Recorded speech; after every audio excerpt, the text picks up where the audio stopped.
샬롬. 샬롬. 2013년 마지막 주일 예배에 함께 하신 여러분들 환영합니다. 정말 2013년이 어제 같았는데 하루가 1년이 다 지나갔습니다.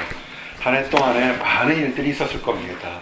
특별히 승리했던 것 또한 즐거웠던 일이 있어서 하나님께 찬양 들렸던 거 정말 축하드리고 감사드립니다.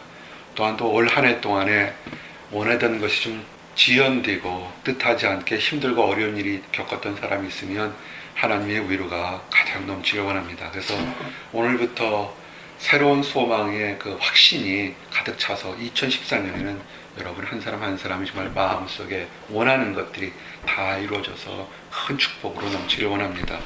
오늘 주제 한번 함께 고백합니다. 새로운 인생을 살자. 새로운 인생을 살자. 이민생활, 유학생활이 참 힘들다고 합니다. 이 힘들고 어려운 것이 물론 언어가 다르고 또한 물가나 환경이 달라서 그것도 힘들기도 하지만 때로는 뭐냐면 열심히 했는데 어느 한순간에 나의 의지와는 상관없이 내가 바라는 목적이 이렇게 불분명해질 때 있습니다.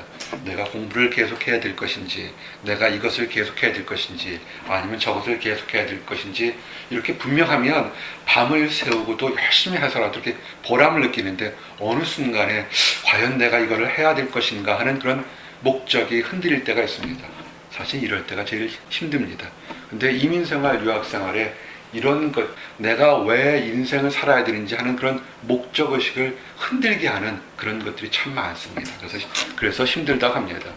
오늘 특별히 오늘 주시는 고린도후서 5장 1절부터 21절 말씀을 통해서 우리의 삶의 목적을 다시 한번 돌아보는 그런 시간들이 되어서 여러분들이 밤을 새우더라도 그것은 피곤한 것이 아니고 더 뚜렷한 목적이 있어서 어제보다는 오늘보다는 내일이 한 건 없이 나아가기 때문에 나는 즐겁습니다 라고 하는 이런 모든 성도들이 되시길 원합니다. 아멘.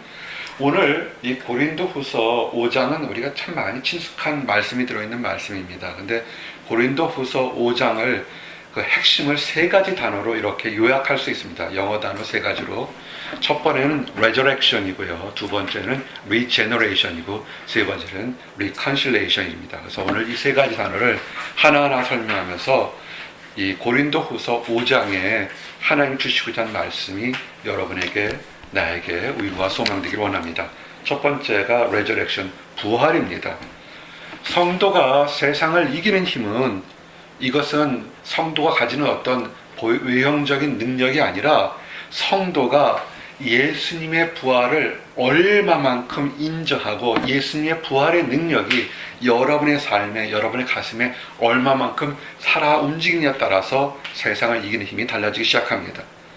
이 땅에서의 삶은 긴 역사를 보게 되면 흥할 때도 있고 정체할 때도 있고 망할 때도 있습니다. 특별히 세월이라는 흐름 앞에 여기서 이겨낼 사람이 아무도 없습니다. 다 젊었을 때는 힘있고 아름답고 멋있지만 세월이 흘러가면 정도 차이는 있을지 모르겠지만 다 쇠해가지고 쓰러져가는 것이 또한 인생의 한 면입니다. 만일 사람이 사는 것이 인생이 이 땅의 삶만이 전부라고 생각한다면 정말 우리가 노쇠해진다는 것은 그런 사람들 입장에서는 실패하는 것이고 좌절하고 낙심한다고 이렇게 생각할 수밖에 없을 겁니다. 그래서 그들은 늙지 않으려고 굉장히 노력을 합니다. 늘 승리하려고 합니다. 마치 동물의 왕국에서 이렇게 보게 되면 젊은 사자가 얼마나 힘이 셉니까? 용감하기 때문에 수없이 많은 동물을 다스리고 정말 큰 소리 치지만 그 젊은 사자도 언젠가는 늙게 됩니다. 이빨에 힘이 없을 거고 다리에 힘이 없을 때 어느 날 갑자기 땅 하고 나타난 또 다른 젊은 사자에 쫓겨나서 그냥 함께했던 무리에서 쫓겨나서 그 용맹했던 사자가 오이로이 쓸쓸히 죽어가는 그런 모습을 보게 됩니다.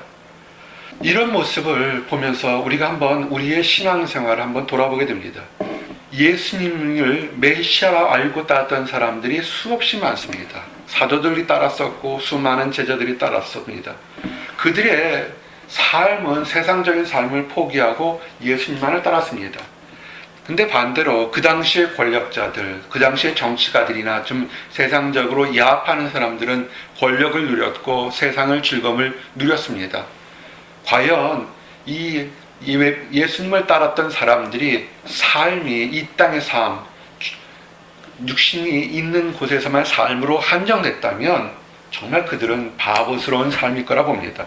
현대를 사는 성도들도 마찬가지입니다. 오직 하나님 바라보고 이 복된 주일날도 예배를 드리겠다고 아침 일찍부터 일어날 겁니다. 자매들 아침에 주일날 오려면 아침에 정말 다른 사람보다 더 일찍 일어나서 피곤한 잠 깨고서 일어났을 겁니다. 그러면 만약에 하나님이 안 계시다면 여러분이 이 아침에 일어나서 수고하고 노력했던 모든 것들이 헛된 것이라고 세상 사람들이 그렇게 조롱할 겁니다. 교회에 가서 뭐 특별한 것이 나오느냐, 왜 이렇게 힘들게 하느냐 할 수가 있습니다. 근데 좀 크게 보기를 원합니다. 과거와 현대에서 확실하게 볼 수 있는 것은 우리가 믿든지 안 믿든지 인정하는 것은 뭐냐면 사람은 한 번 태어났다가는 죽는다는 것입니다. 이것은 누구든지 다 인정하는 것입니다. 애굽의 당시에 그 바로들 황제들은 자기가 누리는 이 세상의 권력을 죽어서도 누리기 위해서 그들은 특별한 생각을 했습니다. 그들의 생각은 다 죽는다. 그렇지만 죽고 난 이후에 또 다른 세계가 있을 거다. 나 바로는 거기서도 황제처럼 크게 잘 먹고 잘 살 거다. 이렇게 생각했습니다. 그래서 그들은 바로가 태어나서 왕으로서 임명되는 그 순간부터 그들이 하는 것이 딱 하나 있었습니다. 뭐냐면 자신들의 죽을 무덤을 짓기 시작하는 겁니다. 즉 어떻게 보면 유명한 황태자로 태어나자부터 그들이 자기 백성들을 시키는 첫 번째 일은 자기의 무덤을 짓는 겁니다. 그러면서 무덤을 여기저기 내가 보기 좋으니까 경치 좋은 곳 여기다 지어라 그렇게 하지 않았습니다. 그들은 그 죽음의 세계는 어딨냐면 해가 뜨는 동쪽이 아니라 해가 지는 서쪽에 있다고 생각해서 모든 피라미드는 나일강 강 건너 서쪽 편에 다 짓도록 됐습니다. 그래서 지금도 보면 모든 피라미드가 나일강 서쪽에 있습니다. 그들은 죽어서도 영원히 권력을 누리고 싶어하는 그 욕망을 그대로 표현하는 것입니다. 그러면 우리 크리스천들은 어떻게 살아야 되겠습니까? 그들은 죽어서도 권력을 누리려고 그렇게 했는데 우리도 피라미드를 져야 될까요? 우리는 어떻게 살아야 될까 하는 것이 오늘 질문과 또한 대답이 여기 있습니다. 세월이 흘러가면서 이렇게 쓰러져가는 변화되는 모습을 오늘 성경은 사람의 인생을 장막집과 같다 이렇게 표현했습니다. 텐트라고 이렇게 표현한 것입니다. 이스라엘 백성들이 소나 양을 키우며 살았던 목축민이었습니다. 그래서 그들은 늘 소나 양을 키울 때 어느 한 곳에서 평생 머무는 것이 아니라 소나 양을 따라서 새로운 풀이 나는 곳으로 늘 변함없이 이렇게 이동하면서 살았습니다. 대표적인 예가 출애굽한 이스라엘 백성들이 광야에 살 때 분명히 눈에 보이는 가나안 땅이 바로 저기 있지만 거기 들어가지 않고 계속 40년 동안 오늘은 여기 내일은 저기 계속 떠돌아 다니는 그런 유목민의 생활을 했던 것을 우리가 알 수 있습니다. 그들의 삶은, 그들의 집은 금방 지었다가 다시 금방 허물 수 있는 텐트, 장막이었던 것을 기억하시기 바랍니다. 그래서 성경은 그런 것을 비유해서 사람도 그와 똑같다. 지금 여기서 힘 있을 때 영원히 오래 살 것 같지만 때가 되면 또 다른 곳으로 가서 또 다른 곳에서 다른 삶을 사는 장막, 텐트와 같다. 이렇게 얘기를 했습니다. 오늘 주신 고린도후서 5장 1절의 말씀이 그 얘기입니다. 만일 땅에 있는 우리의 장막집이 무너지면 하나님께서 지으신 집, 곧 손으로 지은 것이 아니요 하늘에 있는 영원한 집이 우리에게 있는 줄 아느니라. 아멘. 하나님을 믿는 이스라엘 백성들이 고대한 것은 이 땅에 장막집이 무너져도 하늘에 있는 영원한 집이 있는 것을 목격하고 바라보는 것이었습니다. 바로들이 나일강 서쪽에 눈에 보이는 영원한 집을 생각했다면 이스라엘 백성들은 그 하늘에 영원한 집이 있다고 바라봤던 것입니다. 눈에 보이지 않는 그 하늘의 집을 바라보는 것이 한마디로 얘기하면 그것이 믿음이는 것입니다. 그들의 신앙은 변하지 않는, 움직이지 않는 하늘의 집을 바라봤던 것입니다. 그리고 그들의 그 변하지 않는 집, 움직이지 않는 집을 짓는 것이 자신이 아니라 그것은 하나님이 직접 지은, 하나님이 손으로 지은 집을 바라봤던 것입니다. 이것이 유대 백성과 애굽 백성들의 완전히 달랐던 인생관과 세계관이었습니다. 그러면서 이들은 세월이 흘러가면서도 낡아져서 흘러져가는 변하는 세상의 기쁨을 바라보지 않았습니다. 우리가 여러분을 기뻐했던 거, 여러분을 즐거워했던 기쁨들을 이렇게 돌아보게 되면 오래전에 기뻤던 것이 지금까지 기뻤던 그런 기쁨도 있지만 그 순간에만 기뻤던 그런 일도 굉장히 많았을 겁니다. 중간고사 잘 봤을 때 기뻤던 거, 작은 연주를 잘했을 때 기뻤던 거. 근데 그 기쁨이 평생 동안 가면 좋겠는데 그렇지 않은 것도 우리가 보게 됩니다. 세월이 가게 되면 변하는 것들이 굉장히 많은 것을 우리가 인정할 수밖에 없습니다. 세월이 가면서도 영원히 변하지 않는 그런 기쁨을 하나님 집에서 누리는 것, 그것을 바라보는 것이 히브리 백성들의 소망이자 믿음이었습니다.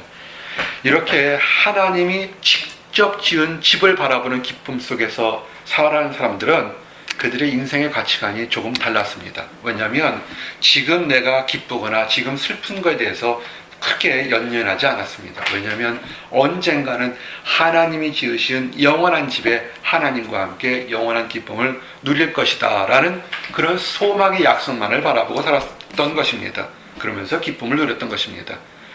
고린도후서 5장 2절의 말씀이 그 말입니다. 참으로 우리가 여기 있어 탄식하며 하늘로부터 오는 우리 처소를 덧입기를 간절히 사모하노라. 아멘. 사도 바울을 아실 겁니다. 참으로 많은 고난과 어려움 그리고 때로는 죽음에 대한 위협을 정말 많이 받았던 사람입니다. 그런데 그런 위험 속에서도 삶과 죽음에 대한 이해를 깊게 하는 축복을 가졌습니다. 때로는 원하는 것 이루어지지 않는 그런 슬픔이나 어려움이 삶이 무엇이고 죽음이 무엇인지를 이해하는, 더 깊게 이해하는 원동력이 될 수 있습니다. 사도 바울이 그랬습니다. 그의 힘든 것이 과연 하나님 안에서 산다는 것과 하나님 안에서 죽는다는 것이 무엇인지를 이해하는 데 더 깊어졌습니다. 사도 바울이 성령의 감동을 받아서 죽음 이후에 부활이 있다는 것을 깨달았습니다. 그로 인해서 그는 지금 당하는 어려움 속에서도 소망을 가질 수 있게 됐습니다. 사도 바울이 탄식하면서라고 이렇게 표현했습니다. 근데 이 말 뜻을 우리 한국말인데 이것을 좀 설명이 필요할 것 같습니다. 여기서 탄식하면서라는 것은 세상 사람들이 자포자기한 심정으로 억울한 심정으로 나오는 감정의 표현이 아닙니다. 세상에 삶이 힘들어서 생을 마감하고 영적인 존재로 들어가기를 원하는 아주 간절한 감정을 탄식하면서 이렇게 표현했던 겁니다. 사도 바울이 표현한 탄식하면서라는 것은 뭐냐면 이 땅이 아닌 하늘로부터 오는 그 집, 그 처소에 들어가기를 간절히 사모했다는 표현이 탄식하면서라는 것입니다. 썩어져 없어져 버리는 육체를 버리고 영원히 썩지 않는 영원한 부활의 모습을 되기를 바랐던 것이 사도 바울의 소망에 표현했습니다. 또 사도 바울은 자기는 깨달았습니다. 그렇구나. 부활이 있어서 내가 썩지 않는 몸으로 변화된다는 것을 알았습니다. 그러면서 알았던 건 뭐냐면 이 천국에 대한 소망이 나만 알고 깨닫기를 원하는 것이 아니라 다른 사람들에게도 천국의 소망이, 부활의 소망이 있다는 것을 알기를 원했던 것이 사도 바울의 삶이었습니다. 예수 그리스도가 부활하신 것처럼 성도들도 다시 부활합니다. 그리고 이 진리를 굳게 믿으며 살면서 다른 사람들도 성도들이 부활한다는 것을 알기를 원했습니다. 데살로니가 전서 4장 13절에서 14절에 보면 사도 바울의 일생의 소망이 무엇인지를 아주 알 수 있습니다. 데살로니가 전서 4장 13절에서 14절 형제들아 자는 자들에 관하여는 너희가 알지 못함을 우리가 원하지 아니하노니 이는 소망 없는 다른 이와 같이 슬퍼하지 않게 하려 함이라. 우리가 예수께서 죽으셨다가 다시 살아나심을 믿을진대 이와 같이 예수 안에서 자는 자들도 하나님이 그와 함께 데리고 오시리라. 아멘. 근데 예수님께서 재림하실 때 우리가 알아야 될 거 뭐냐면 영으로만, 스피리추얼리 영으로만 부활하는 것이 아니라 육신의 모습으로도 완전하게 부활한다는 사실입니다. 이거는 정말 놀라운 축복입니다. 그때 되면 우리가 보는 눈으로 볼 수 있는 완전한 육신의 모습으로 부활한다는 것입니다. 그래서 사도 바울은 너무 힘들었습니다. 너무 핍박을 많이 돼서 자기가 죽기 전에 예수님이 다시 오셨으면 좋겠다 생각했을 겁니다. 사도 바울의 눈도 안 보이는 모습, 병들고 약했던 병든 모습에서 예수님이 내가 죽기 전에 이 땅에 오셔서 완전히 변화된, 자신의 변화되는 새로운 모습을 보기를 원했습니다. 근데 사도 바울이 또 말씀 중에, 기도 중에 깨달았던 것이 뭐냐면, 예수님이 이 땅에 재림하는 것은, 그것은 성도들의 바람도 아니고 사도들의 바람도 아닌 오직 하늘 아버지의 뜻에만 따라서 움직인다는 사실을 알았습니다. 언제 올지 아무도 모른다는 겁니다. 그래서 그가 깨달은 것은 뭐냐면, 그러면 언제 오실지 모르니까 오늘 오실 수도 있고 내일 오실 수도 있고 내가 죽은 다음에 오실 수 있으니까 어차피 예수님이 오실 거라면 나는 기쁘게 살아야겠다, 이렇게 생각한 것입니다. 그래서 그가 이제 마음을 고쳐먹고 새롭게 봅니다. 사나 죽으나 나는 하나님 안에서 기쁨 가운데 살겠다, 이렇게 한 것입니다. 그것이 사도 바울의 소망이었습니다. 고린도 후서 5장 9절이었습니다. 그런즉 우리는 몸으로 있든지 떠나든지 주를 기쁘시게 하는 자가 되기를 힘쓰노라. 아멘. 내가 살든지 죽든지 나의 존재 자체로 하나님을 기쁘게 하는 것이 나의 꿈이다, 이렇게 얘기하는 것입니다. 사랑하는 성도 여러분, 삶의 목표가 흔들리고 거친 세상에 두려울 때 가져야 될 것이 뭐냐면, 누구를 의지하고 어떻게 하면 문제를 해결할까, 그것도 중요하지만 가장 먼저 성도에게는 부활이 있다는 것을 다시금 돌아보시기 바랍니다. 우리 예수님이 죽음에서 부활하신 것처럼, 그리고 부활하셔서 하늘에 오르신 다음에 약속하신 게 뭐냐면, 내가 너희들 위해서 처소를 예비하겠다 얘기를 했습니다. 우리 오면서 졸업을 앞둔 우리 자매들이 이제 졸업 후에 어디 살까, 그런 처소에 대해서 현실적인 문제를 얘기를 나눴습니다. 중요한 질문입니다.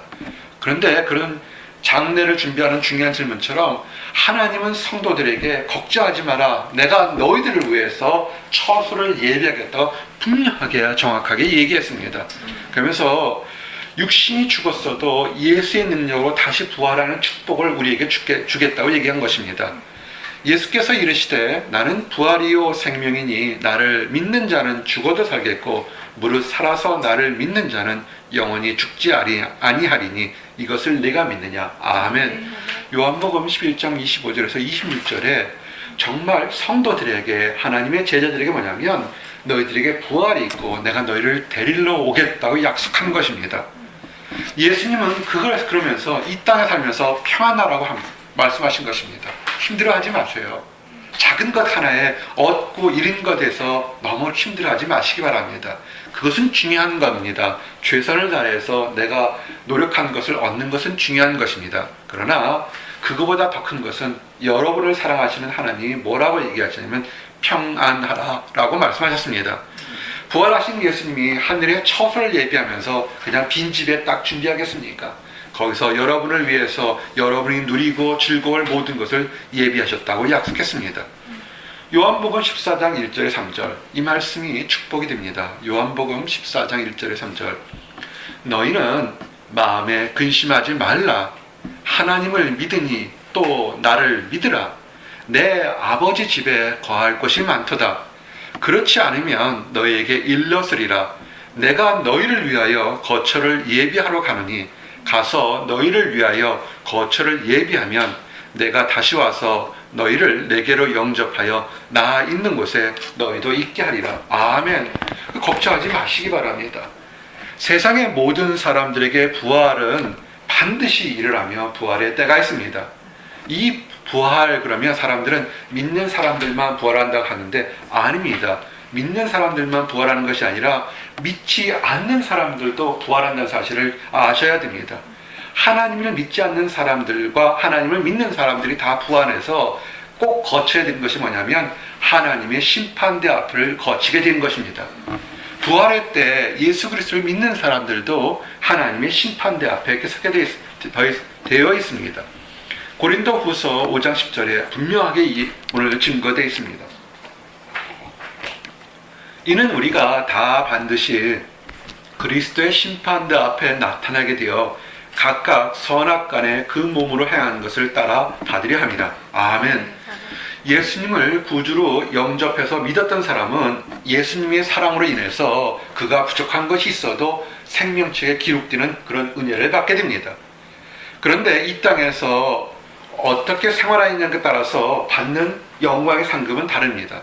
성도들은 예수 그리스도의 사랑으로 생명책에 들어가는 구원을 얻지만 이 땅에서 어떻게 선하게 살았느냐, 부족하게 살았느냐, 악하게 살았느냐에 따라서 하나님 안에서 받는 상급은 다르다는 것입니다. 육신의 모습으로 거할 때 다른 사람들에게, 하나님을 믿는 사람들과 하나님을 믿지 않는 다른 사람들에게 하나님이 원하시는 선행을 하고 격려를 하는 그런 사람은 하나님께서 그 뜻에 맞게 축복으로 상급으로 갚아주시겠다고 약속했습니다. 그런데 수많은 선지자들이 또는 성도들이, 믿는 성도들이, 그리고 때로는 성령께서 직접적으로 간접적으로 간구를 하면서 천국이 있다, 심판이 있다, 그러니 회개하고 새롭게 살아라 라고 권면을 하였습니다. 그렇지만 안타깝게도 그 사람이 마지막 생명을 이 땅에 살 때까지 그 권면을 듣지 않고 회개하자는 사람들이 있습니다. 그런 사람들은 끝까지 죄 속에 머물다 살다가 죽은 사람들입니다. 이런 사람들에게는 영광의 부활이 아닌 심판의 부활이 있다는 것입니다. 우리가 부활 그러면 믿는 사람만 있다고 하는데 그렇지 않습니다. 모든 사람은 부활합니다. 정확히 요한계시록 21장 8절에 이렇게 기록되어 있습니다. 그러나 두려워하는 자들과 믿지 않은 자들과 흉악한 자들과 살인자들과 음행하는 자들과 점술가들과 우상 숭배자들과 거짓말하는 모든 자들은 불과 유황으로 타는 못에 던져지리니 이것이 둘째 사망이라. 아멘. 이렇게 심판의 부활에 참여하는 사람들은 참으로 슬프고도 안타까운 사람들입니다. 이 땅에서 아직 살아있을 때, 귀가 있을 때 예수 그리스도를 영접하셔서 죄 용서를 받고 구원을 받을 수 있는 축복을 받기를 간절히 원합니다. 그래서 예수 그리스도가 구원을 주시는 것이라는 것을 좀 알고 깨닫기를 간절히 원합니다. 예수님이 말씀하셨습니다. 요한복음 14장 6절에 예수께서 이르시되 내가 곧 길이요 진리요 생명이니 나로 말미암지 않고는 아버지께 올 자가 없느니라. 아멘. 사랑하는 성도 여러분, 세상이 지금 여러분의 마음을 또는 환경을 힘들고 어렵게 한다 하더라도 여러분들에게는 영광의 부활이 있다는 것을 기뻐하시기 바랍니다. 이것은 사람이 생각할 수 없는 너무나 아름답고 위대한 부활이 있는 것입니다. 천국과 부활의 귀중한 가치를 안다면 이 땅에서 있는 이 어려움이나 작은 것들은 작은 불편함에 속할 것입니다. 그래서 천국의 귀한 기쁨을 알고 즐겁고 평안을 누리시는 모든 분들이 되기를 원합니다. 예수님이 말씀하셨습니다. 우리가 힘들어하고 어려워하고 좌절할 때 너무 초지하지 말라고. 요한계시록 22장 12절에 뭐라고 그랬냐면 보라 내가 속히 오리니 내게 줄 상이 내게 있어 각 사람에게 그가 행한 대로 갚아주리라. 아멘. 여러분이 캠퍼스에서 복음을 전하기 위해서 노력을 했습니다. 보이지 않는 곳에서 보이는 곳에서 여러분이 가진 재능으로 예배에 봉사를 하고 다른 사람들에게 선행을 베풀었습니다. 음식으로, 따뜻한 말로, 물질로, 환경으로 그거 어디 가지 않습니다. 반드시 여러분에게 칭찬과 인정과 축복으로 하나님이 갚아주실 것입니다. 이제 첫 번째 말씀을 드렸습니다. 부활이 있음을 기억하시고 힘들고 어려운 생활에서 승리하시기 바랍니다. 한번 이제 두 번째입니다. 한번 따라 하시기 바랍니다. 새로운 탄생. 새로운 탄생. 새롭게 살 수 있고 새롭게 변화될 수 있다는 축복이 우리에게 있다는 것입니다. 예수 그리스도 안에서 기뻐하며 살 수 있기 위해서는 조건이 하나 있는데 뭐냐면 그것이 거듭남의 축복이 있어야 된다는 것입니다. 새롭게 태어났다는 것입니다. 새롭게 태어난 축복이 있는 사람만이 예수 그리스도가 주는 축복을 맛볼 수 있습니다. 거듭남의 축복이라는 것은 뭐냐면 예수님이 하셨던 일을 깨닫고 믿는 사람입니다. 무엇을 믿는다는 것이냐면 예수님이 사람들의 죄를 대신 다 담당하시고 십자가에서 죽으셨다는 것입니다. 그리고 그 죽음의 권세를 깨치고 부활하신 것을 믿는 것입니다. 이런 믿음의 축복은 인생의 목적을 매우 뚜렷하게 만듭니다. 이 믿음은 단순히 예수가 부활했구나라는 지식적인 믿음이 아니라 인격적으로 내 심령적으로 예수 그리스도를 주님으로 인정하는 것을 얘기하는 것입니다. 오늘 말씀이 그겁니다. 그리스도의 사랑이 우리를 강권하시는도다. 우리가 생각하건대 한 사람이 모든 사람을 대신하여 죽었은즉 모든 사람이 죽은 것이라. 그가 모든 사람을 대신하여 죽으심은 살아있는 자들로 하여금 다시는 그들 자신을 위하여 살지 않고 오직 그들을 대신하여 죽었다가 다시 살아나신 이를 위하여 살게 하려 함이라. 아멘.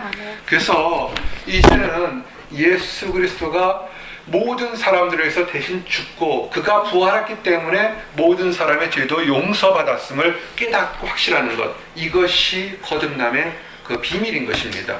그리고 이것은 새로운 탄생은 뭐냐면 그것을 그것을 믿는 것이 머리로 믿는 것이 아니라 마음으로 믿고 입으로 시인하는 것, 그것이 믿음의 시작인 것입니다.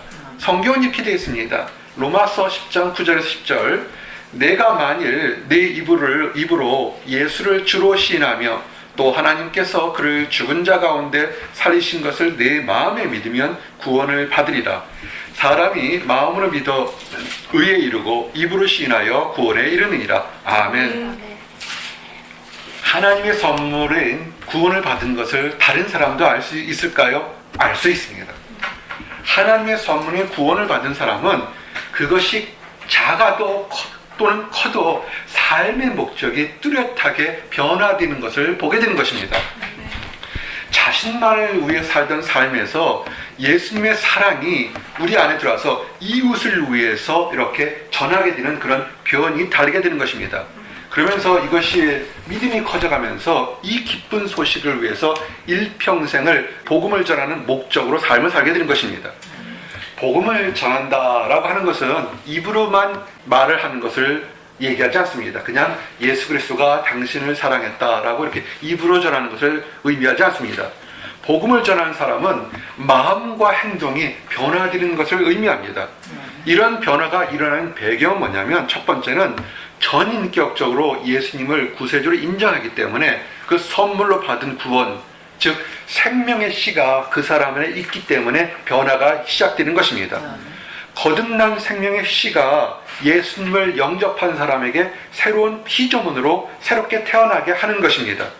이전에는 그래서 그 사람이 이전에 그를 둘러싼 죄나 허물이나 답답함이나 두려움이 있었던 모든 것에서 해방시키는 그런 놀라운 능력을 맛보게 되는 것입니다. 이제는 이 거듭남의 씨, 구원의 씨가 있는 사람들은 좌절이나 낙심 속에서도 그 안에 생명의 씨가 있어서 새롭게 살 수가 있다는 것을 의미하는 것입니다. 하나님의 선물로 모든 죄에서 용서받았다는 것을 의미하는 것입니다. 오늘 말씀이 그러므로 우리가 이제부터는 어떤 사람도 육신을 따라 알지 아니하노라. 비록 우리가 그리스도도 육신을 따라 알았으나 이제부터는 그같이 알지 않노라. 그런즉 누구든지 그리스도 안에 있으면 새로운 피조물이라.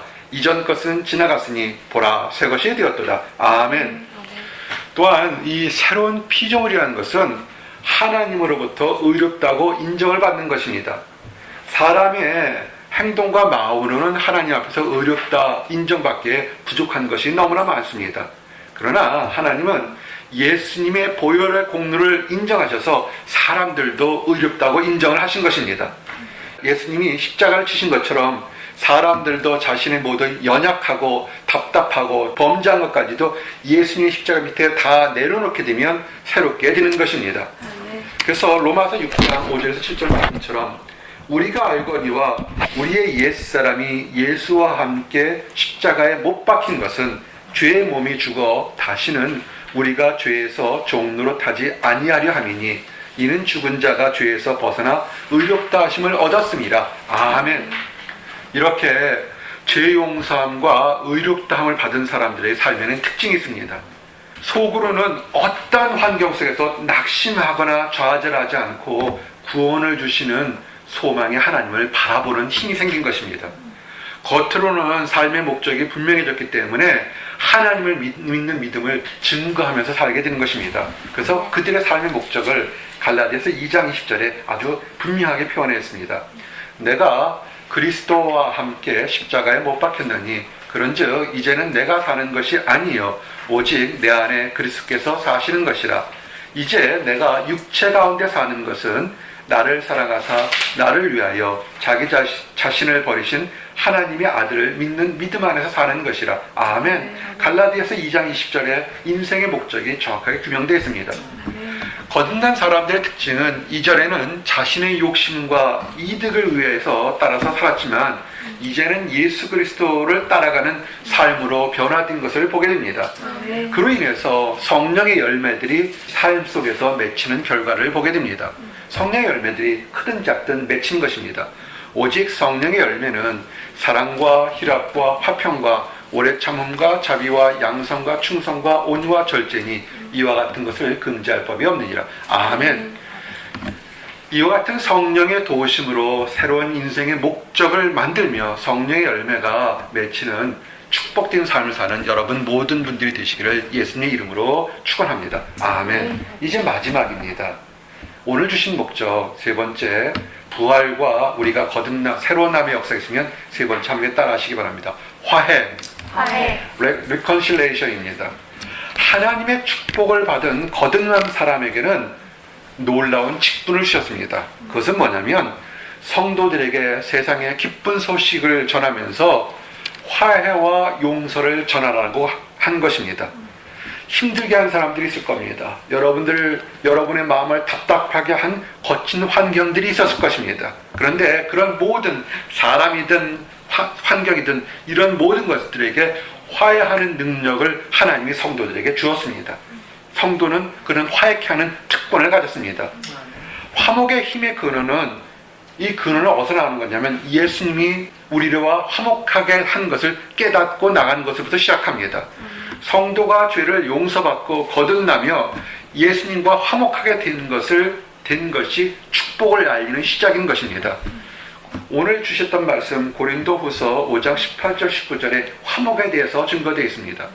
모든 것이 하나님께로 났으며 그가 그리스도로 말미암아 우리를 자기와 화목하게 하시고 또 우리에게 화목하게 하는 직분을 주셨으니 곧 하나님께서 그리스도 안에 계시사 세상을 자기와 화목하게 하시며 그들의 죄를 그들에게 돌리지 아니하시고 화목하게 하는 말씀을 우리에게 부탁하셨느니라. 아멘. 사랑하는 성도 여러분, 이런 화목을 세상에 전파하는 영예로운 직분을 성도들에게 하나님이 주셨습니다. 세상을 변화시키고 화목케 하는 대사로서, 엠베서더로서 큰 일을 우리에게 주신 것입니다. 성도는 그리스도를 대신해서 하나님의 사랑을 전하는 사자가 바로 성도인 것입니다. 고린도후서 5장 20절에서 21절 우리들의 신분과 우리들의 축복에 대해서 증거되어 있습니다. 그러므로 우리가 그리스도를 대신하여 사신이 되어 하나님이 우리를 통하여 너희를 권면하신 것 같이 그리스도를 대신하여 간청하노니 너희는 하나님과 화목하라. 하나님이 죄를 알지도 못하신 이를 우리를 대신하여 죄로 삼으시는 것은 우리로 하여금 그 안에서 하나님의 의가 드러나게 하려 합니다. 아멘. 이와 같이 그리스도의 사자로서 하는 사명은 아름답고 귀한 것입니다. 이런 사역을 잘 감당한 수많은 증인들이 있습니다. 이런 사역을 주신 이가 예수님이셨습니다. 죽음에서 부활하셨던 예수님은 제자들에게 평강을, 피스를 주셨습니다. 그리고 성령을 받고 죄를 용서하는 사역을 전하라고 우리에게 말씀하셨습니다. 부활하신 예수님이 제자들을 만나서 하셨던 첫 번째 말씀이 평강이었습니다. 그러면서 이렇게 말씀하셨습니다. 부활하신 예수님이 성도들에게, 제자들에게 하셨던 말씀입니다. 요한복음 20장 21절에서 23절에 보니까 예수께서 또 이르시되 너희에게 평강이 있을지어다. 아버지께서 나를 보내신 것 같이 나도 너희를 보내노라. 이 말씀하시고 그들을 향하여 숨을 내쉬며 이르시되 성령을 받으라. 너희가 누구의 죄든지 사하면 사여질 것이요 누구의 죄든지 그대로 주면 그대로 있으리라 하시니라. 아멘. 사람이 다른 사람의 죄를 완전하게 용서할 수 있는 능력은 없습니다. 죄를 용서하는 능력과 화해하는 권세를 가진 사람은 오직 하나님 한 분뿐입니다. 그렇지만 예수님의 사랑을 알려서 그 사람도 예수님을 구세주로 믿고 영접하게 되면 그 사람이 죄 용서함을 선물로 받게 되는 것입니다. 이전에 먼저 예수님을 구세주로 영접해서 하나님과 화해한 것처럼 그 이웃들도 예수님을 영접하게 되면 하나님과 화해하게 되는 것입니다. 또한 이런 화해는 사람과 사람 사이도 화해하게 만드는 능력이 있는 것입니다. 그러므로 성도는 예수님의 사랑을 전하는 중요한 사역을 잘 감당해야 됩니다. 이것이 화해케 하는 일을 하는 것입니다. 이런 일을 잘 감당해서 하나님으로부터 칭찬받는 모든 성도들이 되시기를 소망합니다. 사랑하는 성도 여러분, 오늘 주신 축복의 말씀처럼 성도에게는 축복의 부활이 있다는 것을 다시 한번 생각해 보시기 바랍니다. 여러분이 지금 힘들고 어렵다 할지라도 그것은 아주 일순간입니다. 영원히 힘든 것이 아니라 잠시 불편하게 하는 것입니다. 여러분들에게는 부활의 축복이 있어서 여러분을 둘러싼 어떠한 환경 속에서 평안할 수 있는 능력과 특권이 있는 것입니다. 또한 여러분은 하나님 안에서 새롭게 태어난 피조물입니다. 과거에 답답했던 것, 어리석었던 것은 완전히 사라져서 눈에 보이지 않는 완전하게 새롭게 축복으로 덧입은 새로운 피조물인 것입니다. 이제 이것을 확인하고 새로운 인생을 사시기를 원합니다. 그래서 사랑과 희락과 화평과 오래 참음과 자비와 양성과 충성과 온유와 절제, 성령의 열매가 여러분 삶에 가득 찬 그런 축복된 삶을 살기를 원합니다. 혹시라도 또 하나님을 알지 못하는 다른 사람들에게도 우리가 누리는 이 기쁨을 다 알려서 그들도 하나님 안에서 축복의 삶을 살 수 있도록 그렇게 도와주시기 바랍니다. 그래서 그런 일을 잘해서 칭찬받는 여러분 모두가 되시기를 예수님 이름 받들어 축원합니다. 아멘. 기도하시겠습니다. 하나님 감사합니다. 우리에게 부활이 있음을 아버지 깨닫게 하심이나요 감사합니다. 이 땅에서 산망이 전부가 아니라 하늘에서 하나님이 직접 만드신 집에서 평안히 거할 수 있는 부활이 있음을 깨닫게 하심이나요 감사합니다. 잠시 사는 세상에 초조해하거나 낙심하거나 당황하지 않도록 인도하시고 이곳의 장막터를 아버지 언제든지 정리하며 기쁨 가운데 하늘로 갈 수 있도록 인도하시고 도와주시옵소서. 아버지 그것도 기쁨 가운데 있는데 하나님께서 우리의 죄를 다 용서하시고 새롭게 태어날 수 있도록 인도하심을 인하여 감사합니다. 이전 것 다 지나가고 새로운 삶의 목적을 주심을 인하여 감사합니다. 아버지 하나님, 하나님이 우리의 죄를 용서하시고 화목해 하신 것처럼 이제 우리들도 다른 사람들에게 하나님의 사랑을 알려서 화목을 전하는 대사의 역할을 감당할 수 있도록 인도하시고 도와주시옵소서. 그래서 하나님을 알지 못했던 사람들도 기쁨 가운데 사는 축복의 삶을 살 수 있도록 인도하여 주시옵소서. 감사드립니다. 예수 그리스도를 받들어 기도했습니다. 아멘.